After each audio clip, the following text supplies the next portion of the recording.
이 하멜이 네덜란드 사람이지 않습니까? 예, 그런데 이 하멜보다 28년 전에 한국에 와가지고 역관으로 하고 있는 사람이 바로 박여운으로 알려진 벨트브레였어요. 그래서 이 벨트브레가 하멜의 표류기에 보면 제주도에 급히 내려옵니다. 이 급히 제주도에 내려와가지고 이 하멜과 대화를 나누게 되는 이런 기록들을 갖고 있어요.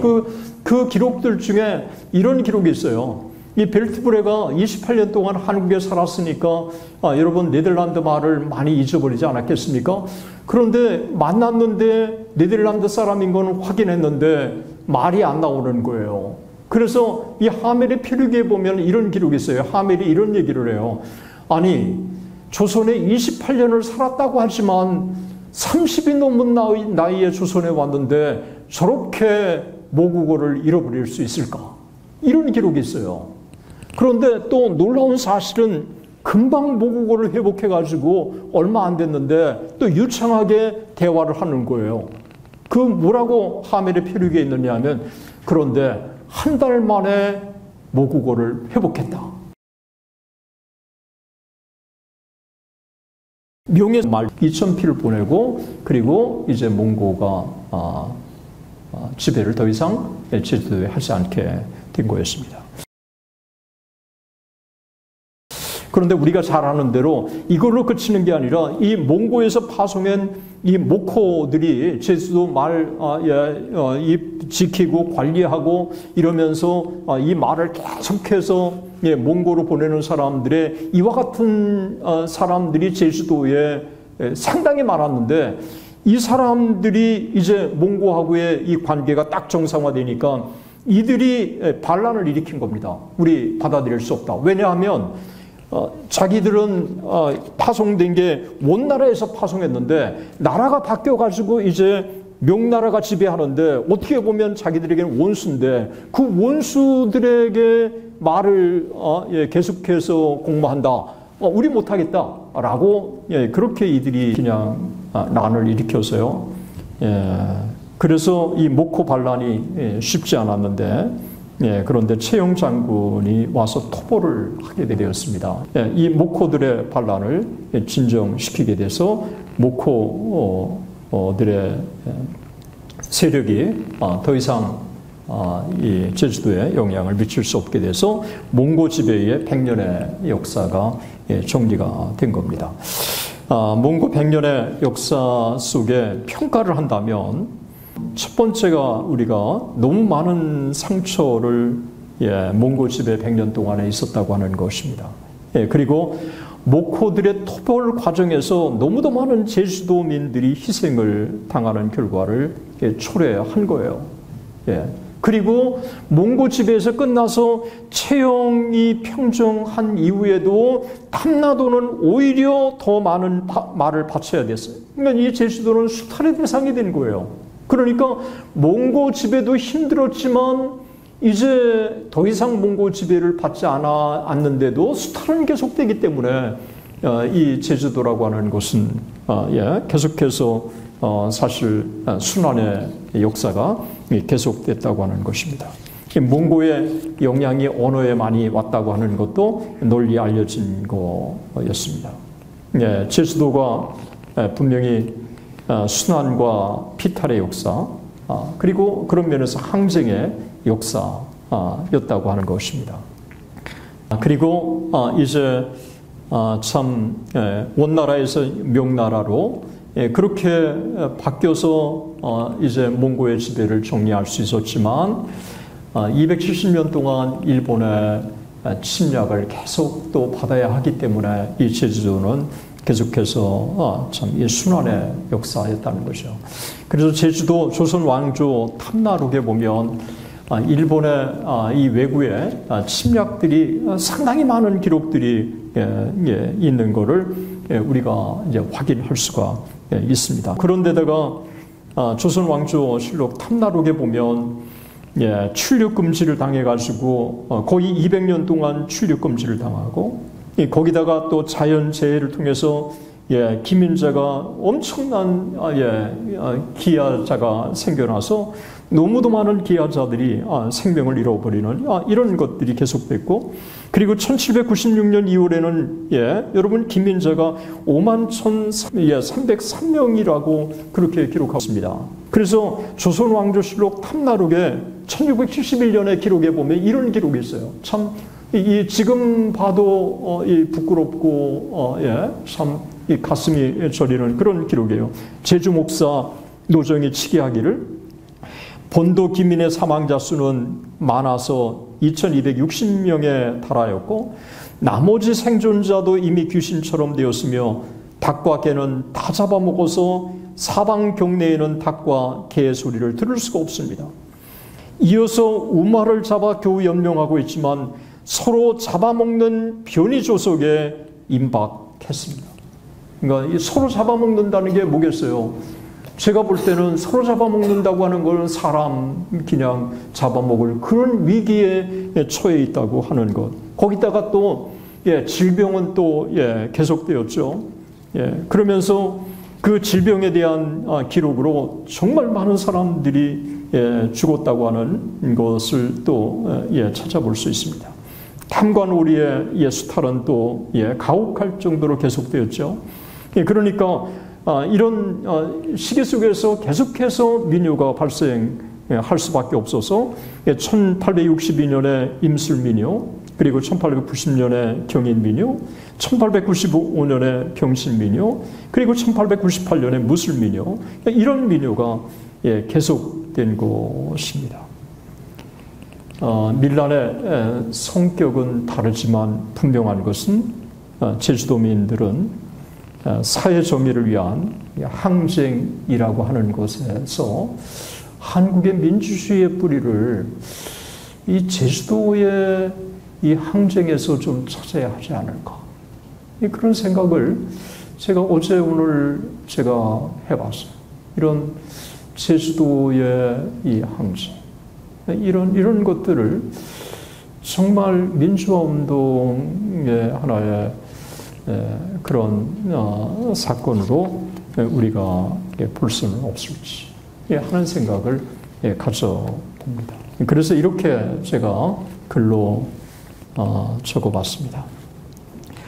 가장 한국적이고 가장 민족적이며 가장 조국애가 불타올랐던 땅 제주, 그토록 줄기차게 천대를 받으면서도 민족애가 끊이지 않고 땅속 깊숙한 곳에서 솟아나는 샘처럼 민족의 정기가 이어져 왔던 땅 제주, 그들이 남긴 발자취, 그들이 쌓아온 보고, 그것은 고난의 땅, 순환의 역사 속에서도 연단을 통해 재련된 정금과도 같았다. 제가 책을 쓰면서 그렇게 시로 좀 쓰고 싶은 마음이 들었던 것은 제주기독교사가 유의를 했던 것 같습니다. 이제 저는 이 제주가 세계 문화의 길목이었고 그리고 희망의 섬이었다고 하는 것을 제가 말씀을 좀 드리기를 원합니다. 제주를 거쳐간 사람들 중에 칼 구출라프가 있습니다. 그러니까 1832년에 칼 구출라프가 서해안을 탐사하면서 제주도를 거쳐갔는데 이 칼 구출라프가 이런 기록을 그의 책에 남겼습니다. 가장 남쪽에 있는 섬 제주도는 매력적인 곳이다.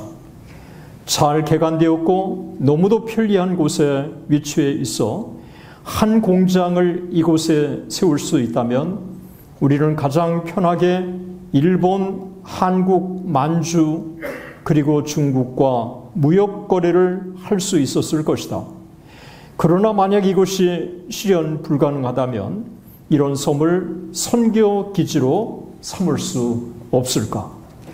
너무도 훌륭한 위치에 선교 기지를 설립함으로써 이들 배타적인 체제에 치명적인 일격을 가할 수 있지 않을까? 진실된 한 가지는 이들 섬들이 기독교를 접할 수 없는 곳이 아니라고 하는 사실이다. 이 칼 구출라프가 제주도를 이렇게 쭉 지나면서 이 칼 구출라프가 한 말 한 단어가 있어요. 약속의 땅. 약속의 땅. 이 제주를 보면서 약속의 땅이라고 하는 표현을 썼어요. 오랜 역사를 돌이켜볼 때, 칼 구출라프가 믿음으로 이렇게 한 이야기, 이게 오늘날 돌이켜보면 실현된 역사로 제주도의 기독교 역사를 장식하고 있구나 하는 생각을 가져 보았습니다. 이 제주라고 하는 이 지역에 많은 서해양의 관심사들이 있었는데 그 중에 벨트브레, 그리고 하멜, 그리고 바질홀, 맥스웰, 칼 구출라프, 이런 사람들이 계속해서 이 제주도에 대한 기록을 남겼습니다. 1653년 이때 하멜이 한국에 이제 조선에 표착하지 않습니까? 이 하멜의 표착에 대한 기록을 제주 목사 이원진이 기록을 했습니다. 상당히 구체적으로 이 부분을 기록을 했습니다. 그들에게 이제 잠깐 중요한 부분을 좀 말씀을 좀 드리면, 제주 목사 이원진이 치게하기를 배 한 척이 본주 남쪽에서 파선하여 해안에 표도하였기로 대정현감 권국중 판관 노정으로 하여금 군사를 거느리고 가보도록 하였는데 어느 나라 사람인지를 알 수 없습니다. 배는 바닷속으로 전복되고 생존자는 38명이었습니다. 그런데 바로 이 하멜이 네덜란드 사람이지 않습니까? 그런데 이 하멜보다 28년 전에 한국에 와가지고 역관으로 하고 있는 사람이 바로 박여운으로 알려진 벨트브레였어요. 그래서 이 벨트브레가 하멜의 표류기에 보면 제주도에 급히 내려옵니다. 이 급히 제주도에 내려와가지고 이 하멜과 대화를 나누게 되는 이런 기록들을 갖고 있어요. 그 기록들 중에 이런 기록이 있어요. 이 벨트브레가 28년 동안 한국에 살았으니까 여러분 네덜란드 말을 많이 잊어버리지 않았겠습니까? 그런데 만났는데 네덜란드 사람인 건 확인했는데 말이 안 나오는 거예요. 그래서 이 하멜의 표류기에 보면 이런 기록이 있어요. 하멜이 이런 얘기를 해요. 아니, 조선에 28년을 살았다고 하지만 30이 넘은 나이에 조선에 왔는데 저렇게 모국어를 잃어버릴 수 있을까? 이런 기록이 있어요. 그런데 또 놀라운 사실은 금방 모국어를 회복해가지고 얼마 안 됐는데 또 유창하게 대화를 하는 거예요. 그 뭐라고 하멜의 표류기에 있느냐 하면, 그런데 한 달 만에 모국어를 회복했다. 그렇게 기록하고 있어요. 그러니까 이 박연이라고 하는 인물은 역관이잖아요. 통역관. 그리고 얼마나 이 사람이 이 언어적인 재능이 있는지 이분이 과거에도 급제한 사람이 아닙니까? 그만큼 언어의 규제였으니까 오랫동안 쓰지 않아서 잊어버렸지만 다시 이 모국어를 회복해서 대화를 할 수 있게 된 일련의 이 기록. 그래서 이 하멜이 표착이 되고 나서 이 모든 과정을 이 박연이 도와줍니다. 이 박연이 아주 헌신적으로 도와주면서 이 훈련도감에 편입할 수 있도록 그렇게 해주고 그 다음에 여러 가지 배려를 해주는 거예요. 그런데 이 박연과 이 하멜은 본질적으로 달랐어요. 이 벨트브레와. 왜냐하면 이 벨트브레는 자기 혼자 있었고 한국 여인과 결혼해서 이제 일남 일녀의 자녀들까지 있었지만 이 하멜은 그룹이 같이 일단의 그룹이 늘 같이 있었으니까 대화를 하면 무슨 대화 하겠어요? 우리가 어떻게 하면 좀 벗어날 수 있을까? 이런 대화를 하지 않았겠습니까? 그래서 여러 차례 위기를 만났는데 여러 차례 위기를 만날 때마다 도와준 사람이 바로 이 박연이었어요. 그래서 이 하멜의 표류기에 보면, 그리고 또 이 하멜이 표착했을 때 그때 제주 목사가 이원진이었잖아요. 그 이원진이 제주 역사 중에서 가장 훌륭한 목사가 이 제주 목사 이원진이었어요. 그래서 이 이원진에 대한 이 기록을 하멜의 표류기에 보면 이 선한 관리라고 하는 이 기록, 굉장히 아주 높이 이 하멜의 표류기에 이원진에 대한 기록을 갖고 있어요. 또 이원진은 실제로 상당히 많은 배려를 이 하멜의 일행들에게 해 주었고, 그래서 이 하멜의 일행들이 그래도 어려운 가운데 여러분 이 제주도에 표착했지만 한국에 13년 동안 있을 수 있다고, 이 모든 과정들을 돌이켜보면 하나님의 기쁘신 섭리예요. 이 표착을 딱 했을 때 그때 제주 역사상의 가장 선한 관리였던 제주 목사 이원진이 통치하고 있을 때였고, 그리고 이미 한국에는 28년 동안 네덜란드 출신의 박연이 와서 선한 영향을 미치고 있었고, 그리고 통역관으로 내려왔고, 그리고 박연의 보호를 받고 훈련도 하면 편입되고, 그리고 위기를 만날 때마다 도와주고, 그래서 이 13년 동안에 있는 동안에 이 하멜은 하나님께서 언젠가 자기를 해방시켜 줄 것이라고 하는 생각을 갖고 가는 곳마다 메모를 한 거예요. 메모를 하고 이 메모들을 자기가 딱 남기고 몇 년 몇 월 이런 것들을 서양의 원력으로 기록을 쭉 하는 거예요. 어디 가면 그냥 다 이런 것들의 기록을 가지고 13년 만에 그가 다시 네덜란드 암스테르담에 갔고, 그리고 하멜의 표류기를 만들었고, 이 하멜의 표류기가 네덜란드어, 그리고 영어, 독일어로 출간이 돼서 전 세계의 하멜의 나라, 그래서 이 제주도가 그 이후에는 하멜의 섬으로 알려졌어요. 그리고 유럽의 이 제주도가 콜파트라고 하는 이 섬으로 정말 유명해요. 이 콜파트에 대한 거를 여러분 검색만 해도 엄청난 자료가 나올 정도로 참 이 자랑스러운 섬이 이 제주도예요. 많은 사람들이 관심을 갖기 시작했고, 그리고 또 이 콜파트를 오고 싶어 했고, 그리고 이 콜파트에 대한 많은 이 기록들을 남길 수 있었다고 하는 게 이 하멜의 표류기를 통해서 은들의 나라 조선이라고 하는 게 전 세계적으로 알려진 나라가 됐다고 하는 것입니다.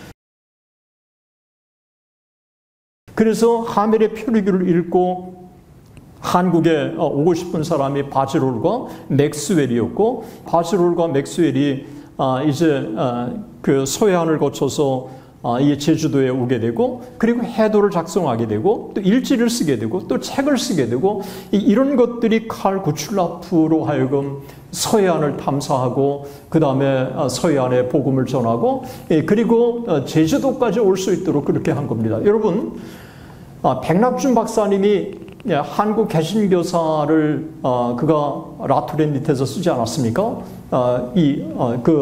한국의 개신교 역사를 쓰면서 연도를 쓴 게 1832년부터 1910년까지 쓴 거예요.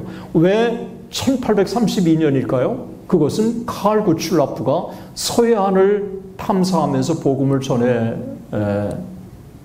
줬던 그 1832년을 기점으로 삼은 것입니다. 그래서 1832년 8월 17일 날 그가 탄 배가 제주도를 지나게 됐을 때 아까 제가 읽은 바로 그와 같은 고백을 이 칼 구출라프가 하게 된 것입니다.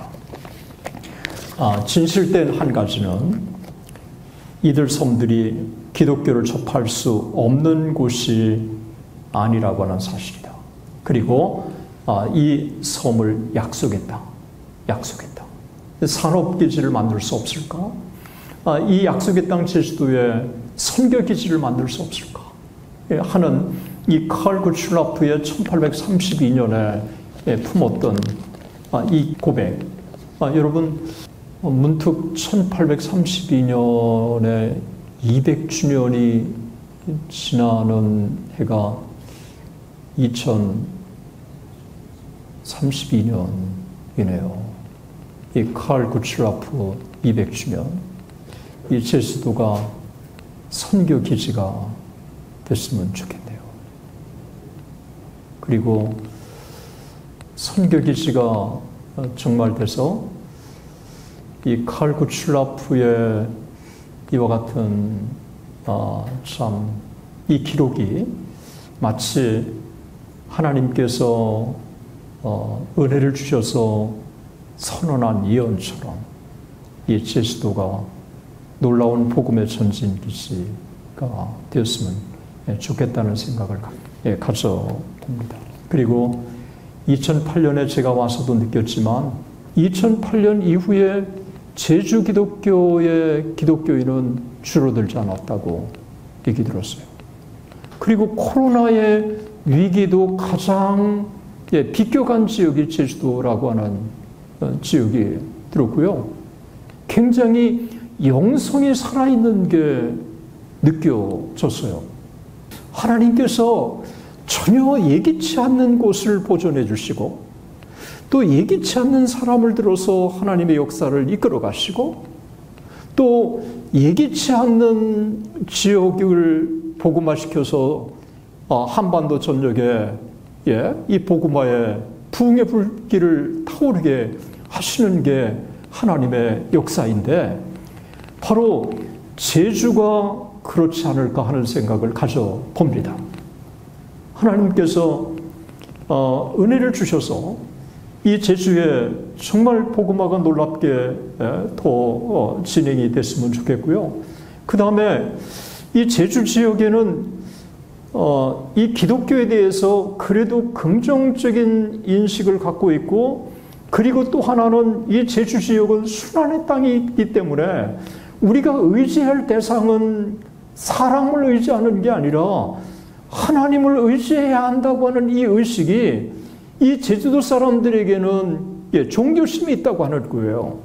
여러분, 외국의 선교사들이 한국에 와서 제일 먼저 발견한 게 종교심 아니에요? 한국 사람들에게는 본래부터 갖고 있었던 유일신 개념이라고 하는 게 한국 사람들에게도 있다고 하는 것을 찾아낸 거예요. 그래서 캐피털 G로 시작하는 GOD를 하나님으로 그렇게 번역을 해서 소개한 게 그래서 한국에 갖고 있었던 가장 중요한 이 상위신 개념인 이 하나님을 기독교의 하나님으로 그렇게 번역해서 정착시켜 준 게 한국의 복음화에 있어서 너무너무 중요하다는 거예요.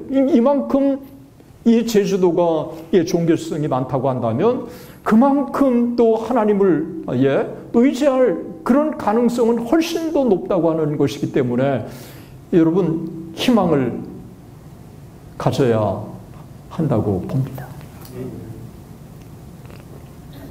영적으로 그렇게 순환을 속에서도 하나님께서 이렇게 보존해 주시는 하나님의 섭리가 있지 않을까?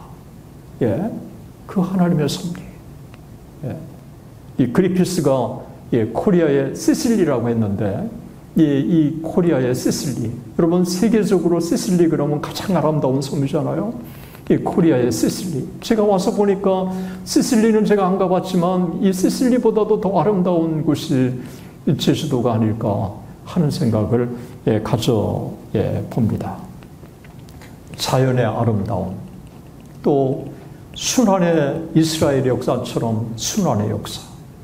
그리고 우리가 의지할 대상은 참 한 정부도 아니고 우리가 의지할 대상은 하나님밖에 없다고 하는 이와 같은 종교심이 풍성한 이 제주. 그리고 2008년 이후에 이렇게 영적으로 보존돼 온 제주. 하나님께서 21세기를 향한 하나님의 섭리가 있다고 그렇게 생각이 듭니다. 하나님께서 이 제주, 하나님께서 이 제주를 영적으로도 그렇고 자연적으로도 그렇고 아름답게 사용해 주시기를 바랍니다. 이제 정리를 제가 몇 가지로 제가 해보기를 원합니다. 첫째는 계속해서 제가 강조한 대로 제주는 핍박의 땅, 고난의 땅이었지만, 그리고 또 동시에 비운의 역사였지만, 영적으로는 제주는 서양 문화의 길목이었고 또 희망의 섬이었다고 하는 이 사실을 제가 여러분에게 말씀드리기를 원합니다. 또 하나는 하나님께서 제주 선교를 오랫동안 준비해 오신 거예요. 1907년에 평양대붕운동이 일어나고 그 평양대붕운동의 부흥을 직접 경험했던 7명의 목사 중에 한 사람 이기풍을 제주도에 파송해서 정말 엘리트 중에 그 당시에는 정말 영적으로도 준비되고 학적으로도 준비된 이기풍 선교사를 제주에 파송해 주셔서 제주 복음화가 이렇게 뿌리를 내릴 수 있는 자랑스러운 역사. 여러분 110년의 역사밖에 안 되지만 이 110년의 역사 속에 기독교가 이렇게 우뚝 설 수 있다고 한다면 그러면 하나님께서 다음 세기 1세기 동안에 성령의 놀라운 은혜가 우리와 함께 한다면 성령의 역사가 이 섬을 하나님께서 완전히 기독교의 섬으로 바꿔주실 수 있을 줄로 믿습니다.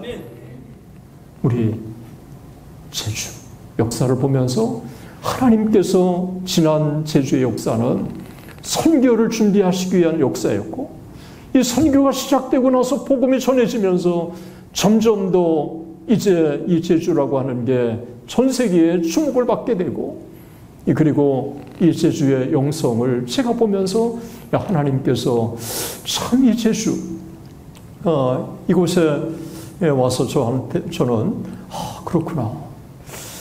참 이렇게 또 순결한 믿음의 사람들, 때묻지 않는 사람들을 이렇게 보존시켜 주셔서 하나님께서 나라와 민족을 위해서 또 조국의 복음화를 위해서 기도하게 하시는구나 하는 생각을 가져 보았습니다.